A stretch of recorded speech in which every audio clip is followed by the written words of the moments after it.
Assalamualaikum warahmatullahi wabarakatuh. Salam sejahtera bagi kita semua. Perkenalkan, nama saya Gilang Ramadan. Saya di sini akan menyampaikan sedikit tentang sejarah perkembangan desa di Indonesia. Desa pertama kali ditemukan di Indonesia oleh Mr. Herman Warner Muttinghe, seorang Belanda anggota Radboud Indi pada masa penjajahan kolonial Inggris, yang merupakan pembantu dari Gubernur Jenderal Inggris yang berkuasa pada tahun 1811 di Indonesia.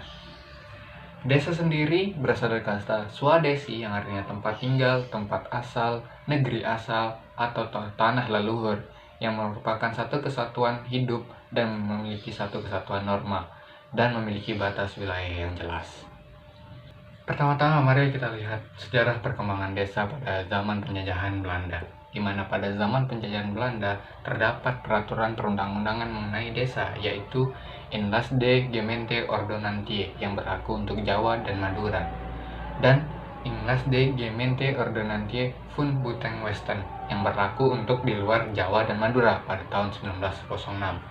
Aturan ini merupakan pelaksanaan dari pasal 71 Regeringsreglement yang dikeluarkan pada tahun 1854, yang merupakan bentuk pengakuan terhadap adanya desa, demokrasi, dan otonomi desa.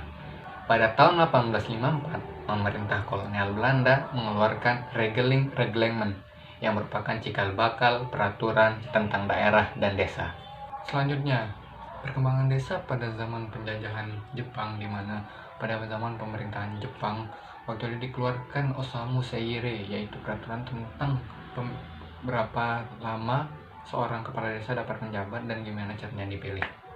Itu dikeluarkan pada tanggal 1 Maret tahun 19 Sua atau 1944 kalau tidak salah.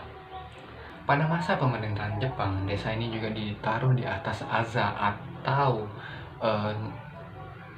kampung atau dusun, yang merupakan institusi terbawah pada saat pemerintahan Jepang, kampung atau dusun. Dan sedangkan desa pada zaman pemerintahan Jepang ini otonominya sangat dibatasi oleh pengadilan yang ketat waktu itu, dan desa juga pada pemerintahan Jepang juga dialihfungsikan menjadi sarana militer oleh para pemerintahan Jepang dan sebagai sarana para petani yang akan menanam apa saja yang diinginkan oleh pemerintahan Jepang pada waktu itu. Jadi pada masa pemerintahan Jepang sebetulnya peraturan tentang desa tidak banyak dibuat. Jadi peraturan desa pada waktu pemerintahan Jepang tetap mengikuti Inglesman Gemeente Ordonantie pada waktu itu, yaitu yang telah dibuat oleh pemerintahan Belanda.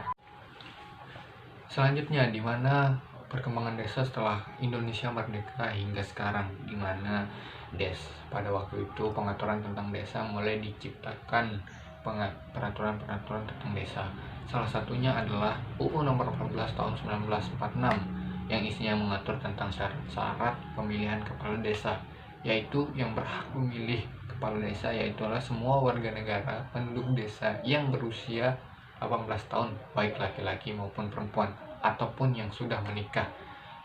Dan ini ditambah dengan UU Nomor 1 Tahun 1948 yang mengatakan bahwa masa jabatan dari kepala desa itu tidak ada waktu terbatas waktunya. Seperti ini juga menghapus peraturan dari pemerintahan Jepang, pengaturan dari pemerintahan Jepang, yaitu yang mengatakan bahwa kepala desa hanya berhak memban tugas selama 4 tahun saja. Kemudian pengaturan tentang desa kembali muncul pada tahun 1965, yaitu UU Nomor 19 Tahun 1965, di mana UU ini memiliki kesamaan dengan UU yang diterbitkan oleh pemerintah Belanda, yaitu Inlas de Gemeente Ordonantie dan Inlas de Gemeente Ordonantie van Buteng Western, yang mengatakan bahwa desa merupakan masyarakat hukum dan desa dapat melaksanakan tugas pembantuan dari pemerintah pusat, pemerintah provinsi, maupun pemerintah kabupaten atau kota. Kemudian dengan seiring perkembangan zaman, maka terbitlah kembali UU Nomor 32 Tahun 2004 tentang pemerintahan daerah. di mana pengaturan tentang desa ini di dalam UU nomor 32 tahun 2004 ditindaklanjuti oleh PP nomor 72 tahun 2005, di mana dalam PP 72 tahun 2005 tidak memiliki banyak perbedaan dengan UU 32 tahun 2004, yaitu tentang hal kewenangan di mana desa berhak bertindak sesuai dengan keinginannya sendiri dan bisa mengurus urusannya sendiri.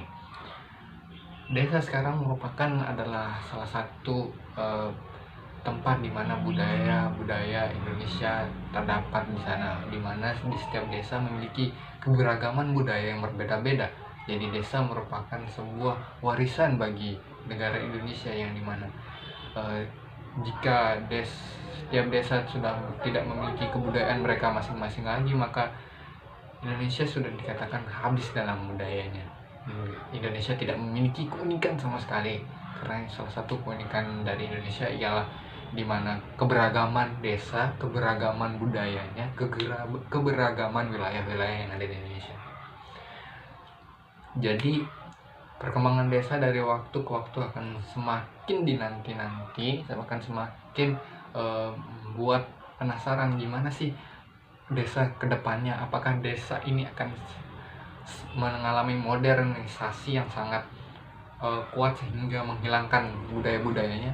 Kita tidak tahu sampai mana desa akan berkembang di masa depan. Jadi sekian yang saya bisa dapat sampaikan, kurang dan lebihnya saya mohon maaf. Bila ada salah-salah kata, saya ingin dibenarkan karena saya juga masih belajar. Terima kasih. Saya Gilang Ramadan. Wassalamualaikum warahmatullahi wabarakatuh. Salam sejahtera bagi kita semua.